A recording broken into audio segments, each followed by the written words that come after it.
What if I told you about a civil war that killed more people than World War I? A war started by a man who claimed to be Jesus Christ's younger brother. A war that nearly toppled an empire and created a new state where men and women were equal.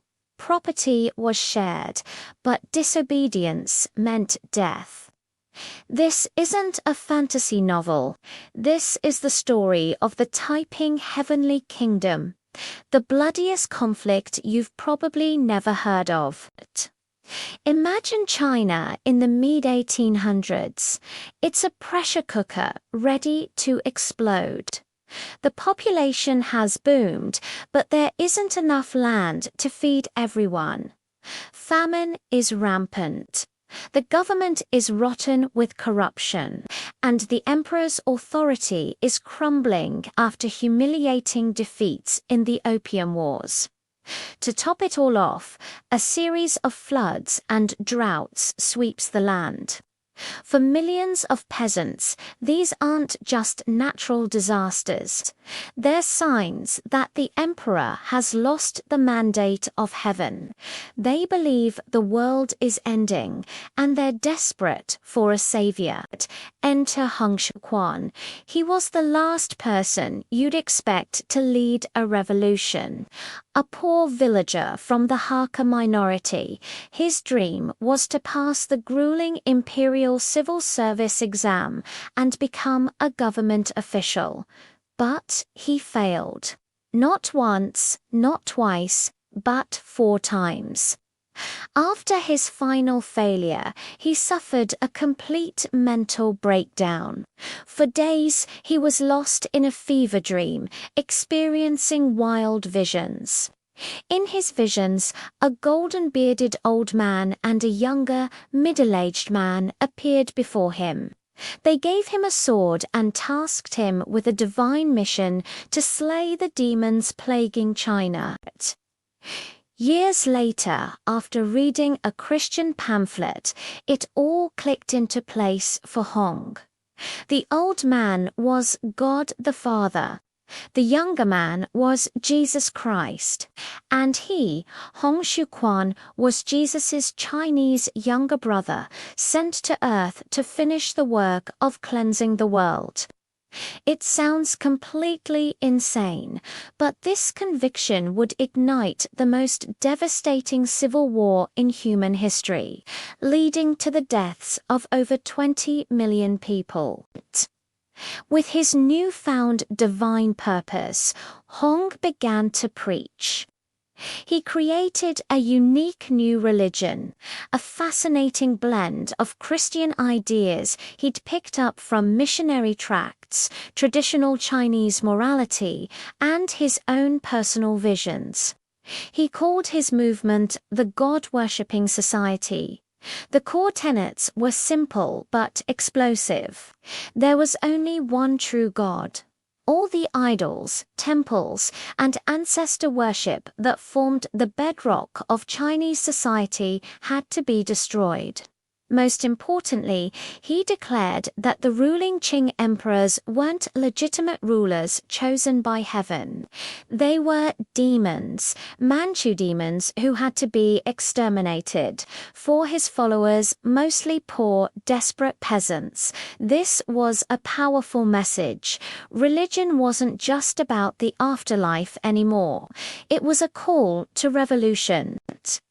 This wasn't just another peasant uprising. The Taiping movement was organized, disciplined, and radical. The Taiping army was unlike any force China had seen. At first, they were famous for their strict discipline. No looting, no harming civilians. Men and women both served as soldiers, a shocking concept at the time. Vices like alcohol, opium, gambling, and prostitution were all strictly forbidden, with brutal punishments for anyone who broke the rules. Displaced peasants, struggling miners, and desperate workers flocked to Hong's banner. By 1851, what started as a small religious sect had exploded into a full-scale civil war. Hong declared the establishment of the Taiping Heavenly Kingdom, with himself as the Heavenly King. This wasn't a riot, it was a rival state, a direct challenge to the Qing dynasty's right to exist. The social vision of the Taiping Heavenly Kingdom was incredibly radical, centuries ahead of its time in some ways.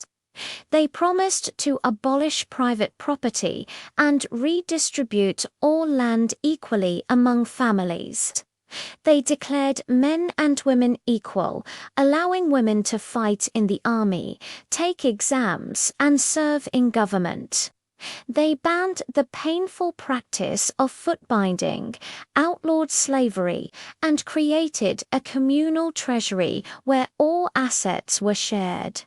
On paper, it was a utopia, but the reality was far darker. It was a totalitarian state built on absolute religious obedience. While promoting gender equality, they also enforced strict segregation of the sexes. Even married couples were forced to live apart. The laws were rigid, and punishments were swift and brutal. The Taiping Kingdom was a paradox, a vision of a perfect future built on a foundation of authoritarian control.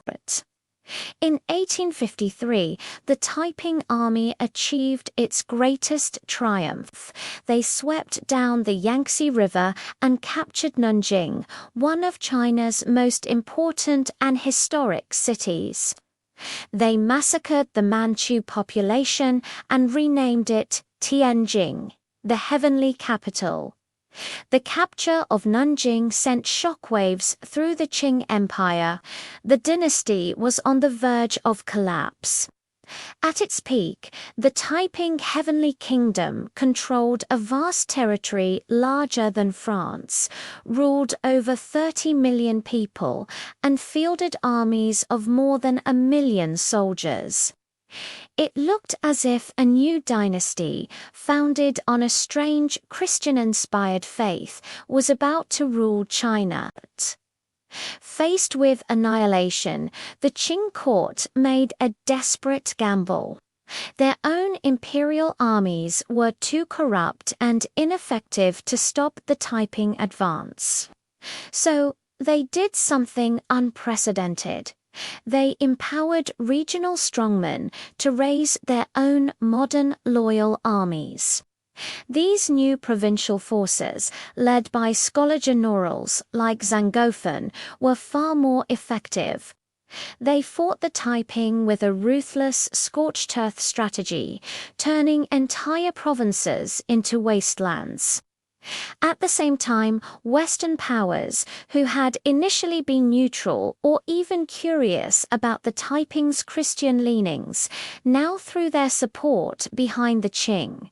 They wanted to protect their lucrative trade interests and saw the Taiping as a destabilizing force. British and French officers helped train Qing troops and provided modern weapons, tipping the balance of power. The war that followed was apocalyptic. This is where the story turns truly horrifying. The death toll of the Taiping Rebellion is estimated to be between 20 and 30 million people. Let that number sink in. That's more deaths than in all of World War I, more than the Napoleonic Wars and the American Civil War combined. Most of these people didn't die in battle. They died from famine caused by armies destroying crops, from diseases that swept through refugee populations, and from mass executions as cities were captured and recaptured. Entire regions were depopulated. Eyewitnesses described rivers choked with bodies and cities where every single inhabitant had been killed. This wasn't just a war, it was the unraveling of a civilization. Just as external pressures were mounting, the Taiping Kingdom began to collapse from within. The leadership, once united by faith and purpose, descended into a vicious power struggle. Hong Xiuquan, the heavenly king, grew increasingly paranoid and isolated. He orchestrated a bloody purge, executing one of his most brilliant generals, Yang Shiqing, along with thousands of his followers. After this, Hong retreated into his palace, spending his days with his harem and issuing bizarre religious decrees. He ignored military strategy, insisting that divine intervention would save them. While his kingdom crumbled, the heavenly king was lost in his own delusions. In 1864, the end finally came. Zheng Guofin's army laid siege to the heavenly capital, Nanjing. The city starved. Hong Xiuquan, seeing that all was lost, is believed to have committed suicide by poison, though official accounts say he died of illness. A few weeks later, the city walls were breached. The slaughter that followed was immense. Qing soldiers, bent on revenge, killed an estimated 100,000 people in 3 days. The Taiping Heavenly Kingdom, born from a vision of a new heaven on earth, ended in a hell of fire and blood. So why isn't this monumental conflict one of the deadliest in human history, a household name? For one, it doesn't fit neatly into the Western-centric view of history. It also challenges the old narrative of China as a stagnant, passive victim of Western imperialism. This was a massive, internally driven upheaval. The story is also politically sensitive in modern China, viewed with ambiguity by different ideologies. And, let's be honest, the mix of religious fanaticism, revolutionary zeal, and mind-boggling carnage makes for an uncomfortable and complex story. But its obscurity hides its importance. The Taiping Rebellion left a deep scar on the Chinese psyche, shaping the modern state's fear of chaos, religious movements, and internal rebellion. The legacy of the Taiping Rebellion is a powerful lesson. It shows how charismatic leaders can weaponize belief and desperation to mobilize millions. It proves that internal decay and civil war are often far more destructive than foreign invasions. And it reminds us that history is often written by the victors. We remember the wars of empires, but the wars fought by the poor and the desperate are too easily forgotten. The heavenly kingdom may have fallen, but the forces that created it, poverty, corruption, and the powerful human need for hope, never went away. Thanks for watching, and if you found this piece of forgotten history interesting, please like and subscribe for more.